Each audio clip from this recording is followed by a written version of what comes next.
Hello, everybody. All right. To begin, a few comments at the top, and then I'll be happy to take some questions.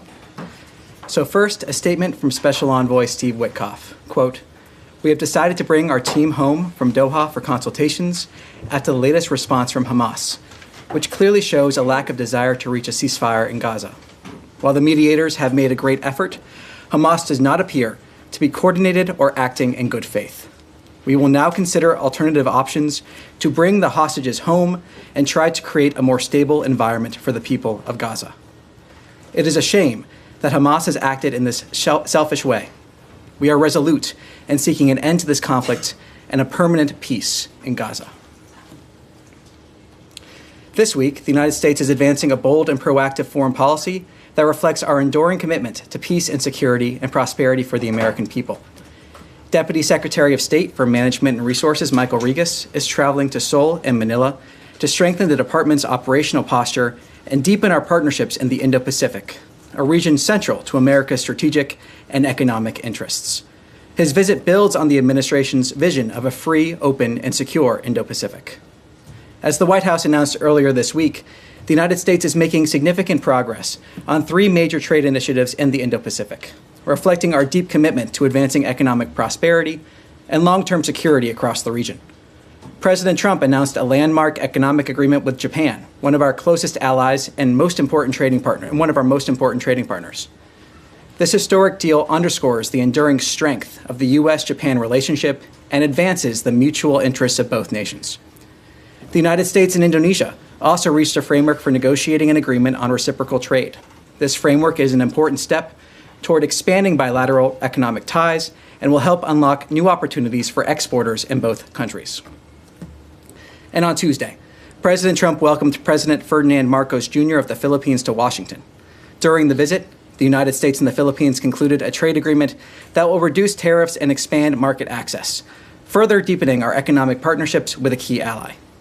Together, these agreements highlight the United States' sustained leadership in the region and our strong partnership with Indo-Pacific allies and partners. We're also gravely concerned by the escalating violence along the Thailand-Cambodia border and deeply saddened by reports of harm to civilians.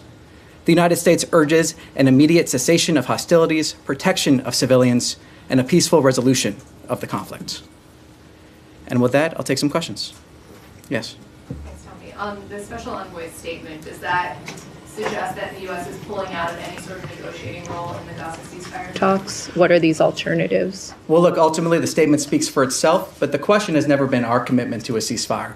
The question has been Hamas's commitment to a ceasefire, and that has been made clear by the Special Envoy's statement. The fact that we have entered in good faith in trying to reach an end to this conflict. And as the Special Envoy said, we remain dedicated to trying to see an end to this conflict. But will you work with In the parties, Qatar, Egypt, for example, in the Doha format, will you return to that, or are you pulling out entirely from this format? Well, look, again, I refer you back to this statement. This is a very dynamic situation. And ultimately, again, to reinforce, the question here has never been our commitment to try to get a ceasefire. We've seen that engagement. The question here has always been Hamas's commitment to a ceasefire or willingness to get there. And can you give us any examples of the alternative options that Witkoff references in his statement? At this point, I have nothing to preview. Yes? Thank you. Just following up on that, what about the response from Hamas specifically made the administration feel that they were not acting in good faith? Well, look, these are sensitive diplomatic conversations. We'll see in the days ahead as we proceed here. Ultimately, the Special Envoy's statement speaks for itself, but I think the broader context here is also important. The fact that we have seen Hamas first break that ceasefire that existed on October 7th, then break another ceasefire, and then here, as the Special Envoy makes clear, not acting in a way in order to achieve a ceasefire again. So to reiterate, the question has never been our commitment to a ceasefire. It has been Hamas's. They have shown that again and again and again, and have just shown it once again.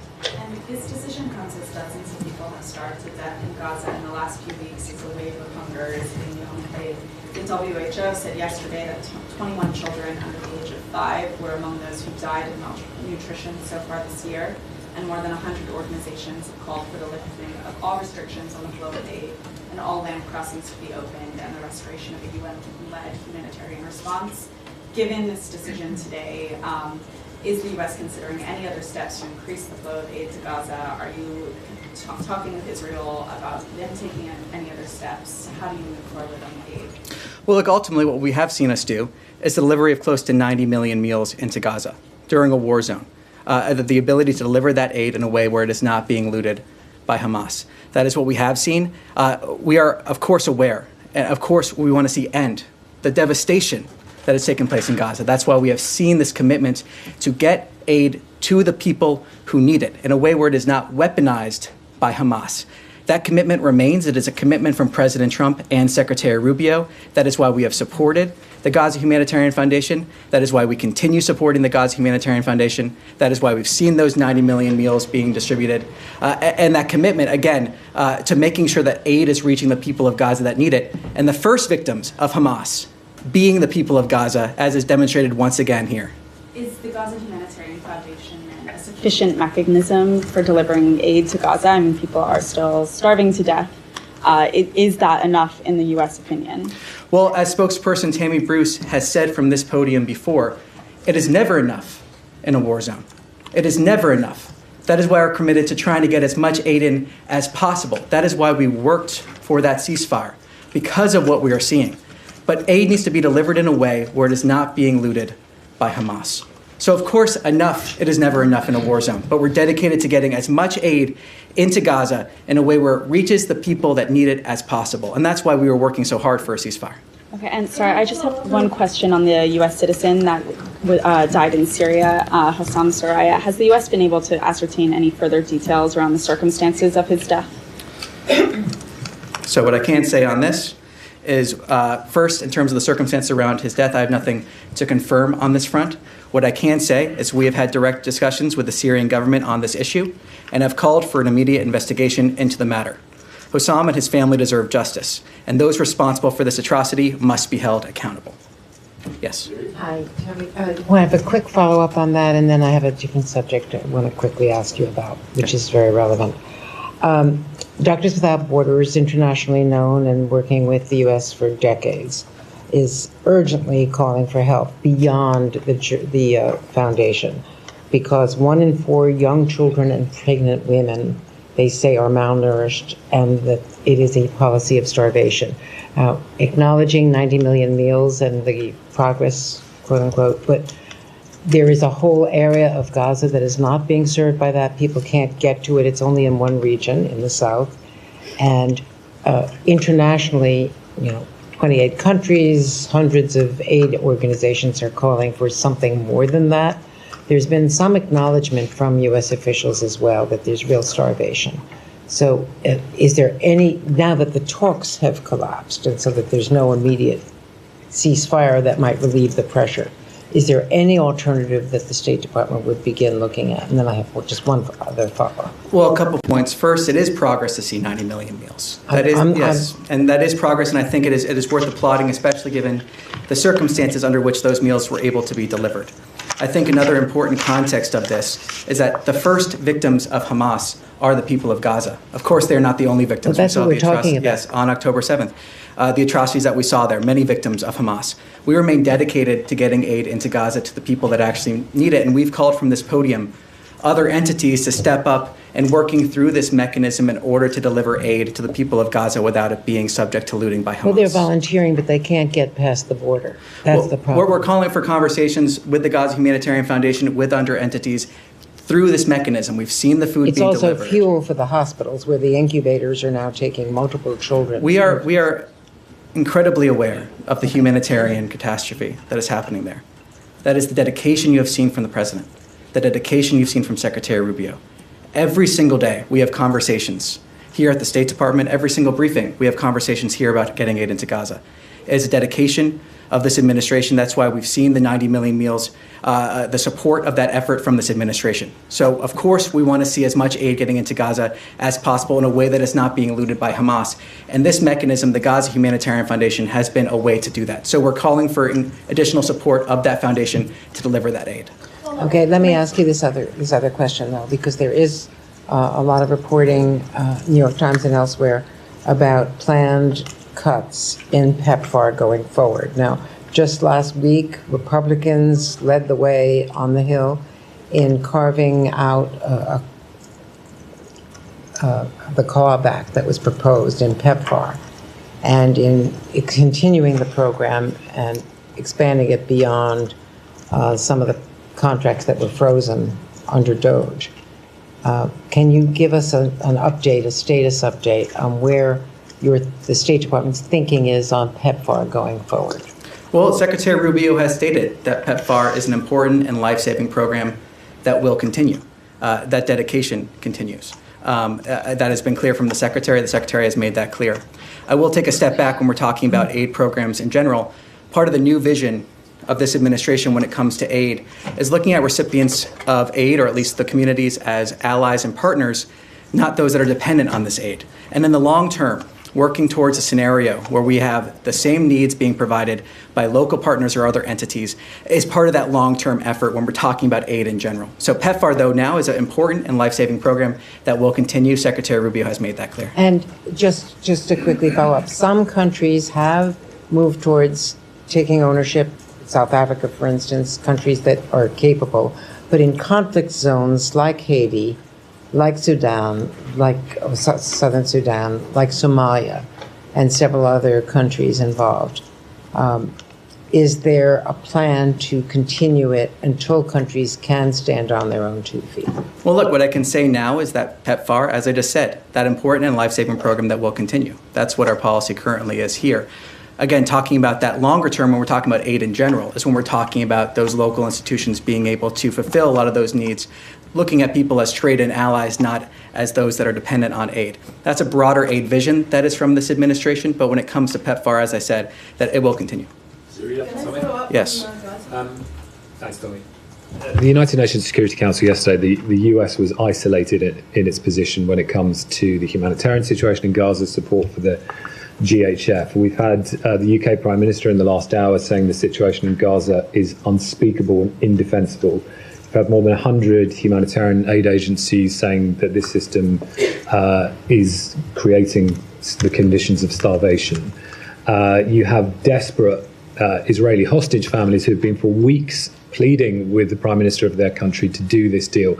The US is the only power that has the leverage and the pressure to try and make that happen from the Israeli side. There is clearly a gap between Israel and Hamas. It's been there for a long time. And there are Israeli families who will say that this is quibbling over a few meters of territory in Gaza. This is quibbling over the number of Palestinian prisoners to be released. And the US could put the pressure on to move these two sides closer together. And can you help us understand why at this moment, when you see the conditions on the ground in Gaza, with now mass starvation, the US is deciding this is the moment to walk away from these talks? This is not a question of what the United States is doing. It's a question of what Hamas has done. This is a response to what Hamas has done continually. That's not the position of many of the Israeli hostage families. Israel has long accepted the deal on the table, and Hamas has long rejected it. I mean, it's never been our commitment to a ceasefire. That's never been the question here. We have engaged in good faith to try to achieve a ceasefire. The question has always been with Hamas. That is where the question has been. That is where it remains. And the response we just saw from Special Envoy Witkoff is reflective of that. The question is with Hamas, not with the United States. Yes. Just in terms, the statement says you'll now consider alternative options. I mean, to bring the hostages home, what possible alternative options can there be? Israel has tried rescues. Gaza is reduced to rubble. The population is starving. So, I mean, if you could help us understand what that statement could possibly be referring to. I'm not going to speculate more on terms of what his statement stands for itself at this time. If we have more to announce, we will announce it. Just one other thing I wanted to ask about the two-state solution conference next week. I know the US had said previously when it was postponed that it opposed countries going to this conference in New York. Do you have a position on it this time? Nothing further beyond saying that we will not be in attendance of that conference. Yes. Just to clarify, now when the envoy says we will consider alternative options to free the hostages and so on, what is meant by that? Because, if we have seen that only through negotiations were the hostages released in the past. So what other alternatives the U.S. could be thinking about?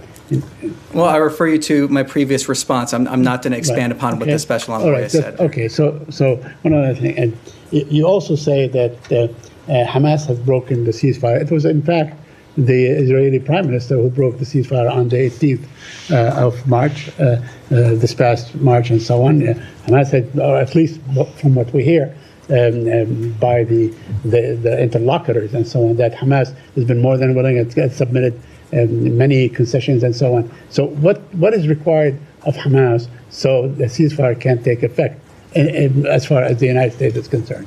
Well, look, there has been conversations on this. I will not go into details of what those private diplomatic conversations have been, but what I can say is it is clear now from our perspective that Hamas does not appear to be coordinated nor acting in good faith. We have approached these conversations with good faith, as has been evident by our comments from this podium and other places, and it is clear now that Hamas has not been acting that way. And lastly, yes. just lastly, according to news reports and so on, the sticking point was actually the actual entry of aid to Gaza. They apparently did not agree on that. Is that really what broke finally, what forced the United States team to pull out, or because they want to maintain this GHF method of allowing aid into Gaza? Look, what I can say is what spokesperson Bruce spoke to just on Tuesday, that discussions of the humanitarian situation in Gaza were part of this, and our effort was to try to get those humanitarian corridors in there. That has been a clear effort by this administration, as spokesperson Bruce described. And again, to reiterate, we are seeing aid being delivered despite the actions of Hamas here, and those 90 million meals are to be applauded in terms of that effort. Of course, it will never be enough until we see an end to this conflict, but the entity that is standing in the way of ending this conflict is Hamas. They can release the hostages, lay down their arms, as we have said repeatedly. It is Hamas that is preventing an end to this conflict. Yes. Tommy, few Middle East questions for you. Number one, with the Special Envoy Witkoff's statement, said there's a lack of coordination. Hamas is not coordinated. Can you expand on that? Is it trouble reaching the appropriate leaders? Is it an unclear chain of command? I mean, where is the lack of coordination coming in? I'm not going to expand on his statement at this time. So, yes. Second question. Can you give us an update on Tom Barak's dealings today, reportedly meeting with Syrian and Israeli officials? Any status update? I have nothing specific to preview for you, but what I can say is he has, of course, been in communication, as has the Secretary, with all sides for many days now, and those efforts continue. Last question for you. Hopefully I'll drag an answer out of you on this one. I asked in Tuesday's briefing about why Secretary Rubio is not pushing harder for the extradition of Akram al-Tamimi from Jordan. I was given a written answer by the State Department on that yesterday after you guys took it back. Basically said we continue to impress upon the government of Jordan to bring her to justice. President Trump said on day one, his executive order, American citizens come first in American foreign policy, American citizens. Secretary Rubio put out his 3 questions. Every dollar spent, every program has to answer in the affirmative one of 3 questions. Does it make America safer? Does it make America stronger? Does it make America more prosperous? I'm sure you have these memorized by heart. $1.5 billion of foreign aid to Jordan. How is it conceivable that Tamimi is still there and any of that falls under these dictates of what American foreign policy is supposed to be, with 3 dead Americans in Tamimi's hands? No, on your first point, I mean, to reiterate what we provided to you, the United States has continually emphasized to the government of Georgia the importance of holding Alman al-Tamimi, the convicted terrorist released by Israel in a 2011 prisoner swap, accountable in a U.S. court for her admitted role in a 2001 bombing in Jerusalem that killed 15 people, including 3 Americans. The United States continues to impress upon the government of Jordan that Tamimi is a brutal murderer who should be brought to justice. It's not working. Well, and on the point in terms of our foreign policy, the president has made clear, the secretary has made clear through their actions that America is coming first. We've seen that with the Americans that have been brought home. We see that with the pursuit of peace around the region. We see that with a policy that is about strengthening our industrial base and making sure that we are advancing those interests wherever possible. We are continually emphasizing to the government of Jordan the importance of this issue, though in terms of the 3 that you mentioned, safer, stronger, more prosperous, those are not slogans here. They are actions. Those are North Stars that we fulfill every single day to the best of our ability, making sure we're advancing the interests of the American people in absolutely every single way that we can. Yes. Hi, thank you. I just want to follow up on Gaza. Sorry, you want to go? Would that be okay? Yeah, Thank sure. you so much. Yeah, Hi. sorry, I signaled she was next there, so I wanted to follow up, but I'll go after, Thank you so much. Abigail Houseland, our Financial Times. So I know, to go back to Gaza, I know you all have said repeatedly that the situation and starvation that we're seeing is because Hamas is blocking progress. Or you've said because the UN organizations aren't willing to work within the framework of GHF and then that Israel has set for aid distribution. We all acknowledge, obviously, that Israel controls Gaza's borders completely, and it is limiting food to the population because Hamas has not agreed to its terms. I know this question has been asked in many different ways. I'm going to try this way. To be clear, is the U.S. government okay with Israel allowing children and adult civilians to starve so long as Hamas and the UN refuse to play by Israel's rules for aid distribution? I reject the premise of that question in terms of how that was set up. This okay? humanitarian catastrophe lies at the feet of Hamas, who could end this conflict today by releasing the hostages and laying down their arms. Hamas. That suggests that short of Hamas Excuse doing me. that.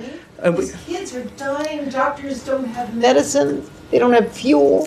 This is something that we have dedicated. The president and the secretary have been dedicated to getting as much aid as we can into Gaza in a way where it is not being looted by Hamas. It is something that we... Short of a change by Hamas, the U.S. government will stand by. I'm going to answer this question. We have been dedicated to getting those 90 million meals into Gaza in a way where it has not been looted by Hamas. We have been dedicated to getting aid into Gaza. It is something that the secretary and the president have talked about, worked for. These discussions of getting more aid into Gaza have been part of that ceasefire we are hoping for. But again, the blame of this lies at the feet of Hamas, and that is the fact of the matter. Short of Hamas doing something, changing its behavior, the U.S. government will allow the situation to proceed as is. The U.S. government is supporting an effort to get 90 million meals into Gaza. The U.S. government is supporting an effort to get as much aid as possible to the people that need it without it being looted by Hamas. That is the actions of the U.S. government in terms of supporting that effort, and we call on others to support that effort to get as much aid as we possibly can. Of course, it will never be enough. It is something we are continually working for, to get more and more aid in what ways we can without being looted by Hamas every single day. Last question. Has President Trump seen images of the children or other civilians starving recently this week? What I can speak to is President Trump's comments before that he has said publicly about wanting to get aid into Gaza. Yes. Thank you. The criticism against the Gaza Humanitarian Foundation is basically controlled by Israel. It's designed by Israel, is controlled by Israel, and therefore is weaponizing the food against the Palestinians. Where before the creation of the GHF, it was 400 points where people can access the food. Yesterday, the Jordanians managed to get 110 aid trucks, including baby formula and including flour. They work with WFP and they work with the World Central Kitchen. So there's an alternative to the GHF. Why can't the U.S. allow other countries to use this kind of method, especially in northern Gaza? Because the 4 points where the GHF is concentrated is in the south. So people from the north cannot come to the south. So why can you encourage this method? I flat out reject your characterization of Israel weaponizing aid. The only entity that has been weaponizing aid has been Hamas. Through the looting of aid, the weaponization of this population. Can you say both? What we have seen is an effort from the United States government, like I said, to get 90 million meals into Gaza during a war zone. We saw efforts. But that's not enough. We saw efforts to get to a ceasefire that Hamas has decided not to act in good faith to achieve. That is the reality here, and we're continuing to try to get aid into a war zone that exists only because of Hamas. The war zone exists only because of Hamas, who could end the conflict tomorrow, who is weaponizing aid against the Gaza population. The first victims, as we've said, are the Gaza population. Okay, I have one more question. I want to ask a question on behalf of journalists in Gaza. You and other spokespeople behind this podium, they always talk about the freedom of expression, the value of our work. Our correspondents, including my own of Al Arabiya and my colleagues of AFP and every other journalist in Gaza, are unable to do their job because they are starving. They don't have food. How can you allow this to happen? And you tell us and tell everybody else that the work of journalists is vital, especially in a war zone. And yet now it's saying that it's Hamas who's controlling the food, and therefore we can't do anything about these people. What I'm saying is Hamas is... How can you help them? How can you What help I'm saying journalists first on in a that war front, zone? in terms of the food, is that Hamas, through looting the food, has led to weaponization. They are weaponizing aid when they are able to. We have a system in place attempting to get as much aid into Gaza as possible in a way where it is not being looted by Hamas. That is the reality that we're seeing. That is the reality that we're pushing for, trying to get as much aid in there as we possibly can. Yes. Does the State Department have an official assessment of what the humanitarian or the food situation is? Is it famine? Is it mass starvation that we're seeing? Is there do you have an assessment? Well, I can say that we are acutely aware of the humanitarian situation on the ground. In terms of a specific assessment, I have nothing to preview on that front, but we are acutely aware. Is it something you're looking into? Well, we are very much aware of the humanitarian disaster that is there. We're very much aware of it. That, again, goes back to the commitment of why we're trying to get aid into Gaza. And quickly, because I have something on Syria, but just, you keep referencing the 90 million meals. That's since May 27th for 2.1 million people. I think assessments suggest if that number needs to be closer to 350 million meals in order to get these people the food they need. So that's a big delta, obviously. What can be done short of assigning complete blame to Hamas? What can be done to improve GHF's ability to get food? Well, from the beginning, when this started, we did see a ramp up in terms of the food that they've been able to deliver. We also saw efforts from this administration, support for this Gaza Humanitarian Foundation. And the hope is that we'll have other entities supporting this mechanism as well so that we can deliver as much food as possible. It will never be enough. We're working every day to get as close as possible, but it will never be enough because of the situation on the ground. That is not an excuse, but that is the reality we are dealing with. And we are working every single day to get as much food to support those efforts as we possibly can because of our recognition of the disaster on the ground, because of the humanitarian catastrophe. Every single day working towards that. And just on Syria really quickly, do you think after the recent violence that the administration should perhaps rethink its willingness to lift all sanctions? Well, look, President Trump announced sanctions relief for Syria on May 13th to give all Syrians a chance at a peaceful and prosperous country. Syria is at a critical juncture, and we are looking to the Syrian government to lead on next steps. Yes. Thank you. Just sticking on Gaza. Humanitarian Foundation quickly.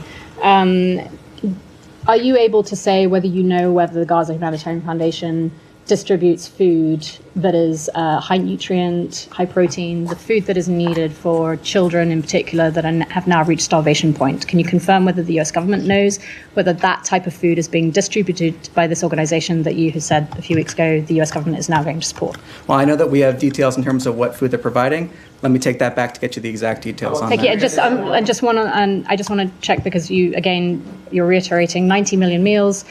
Is the US government aware of any mechanism that is being used by the Gaza Humanitarian Foundation to make sure any of those meals are getting to those that are now at the starvation point, to make sure that it is actually finding its way to the hospitals, to the most critical children that need it? Do you have any oversight on that? Does the organization have any control over that? Because it sounds like they only have control over their distribution sites, and once the food leaves, that's it.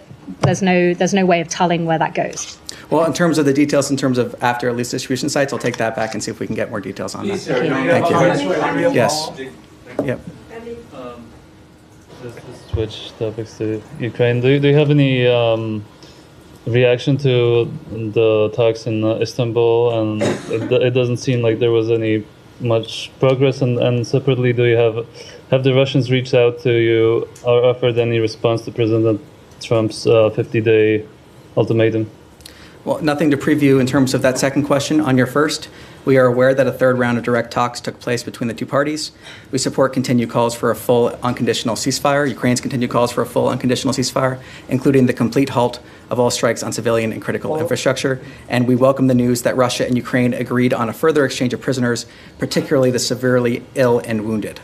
So do you see it as progress, as these talks?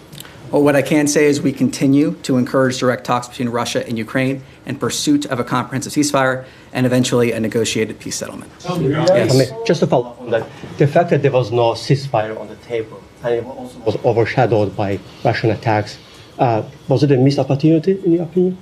Well, look, the president has been clear many times about how he views certain actions by Russia, especially over recent weeks. He has been very clear on that, very transparent on that. He's also been clear that we want to see the parties continue those direct talks to reach that ceasefire, that comprehensive ceasefire, and eventually that negotiated peace settlement. Beyond that, I have nothing further to add. Thanks, Tommy. I also want to get your reaction to the latest reports about China supplying Russia with drone engines under different names. What kind of reaction does it invite from you guys? Well, let me take your question back and see if we can get more details there. But in the meantime, refer you to some similar comments from this podium. If I may, one more topic. I asked you a couple of days ago about Azerbaijan and Armenia. The president said that he achieved some magic. Can you please unpack for us? Well, at this point, I have nothing to preview. We'll see if we're able, when we have something to announce, we'll announce it. Thank you. That's all for today. Thank you very much.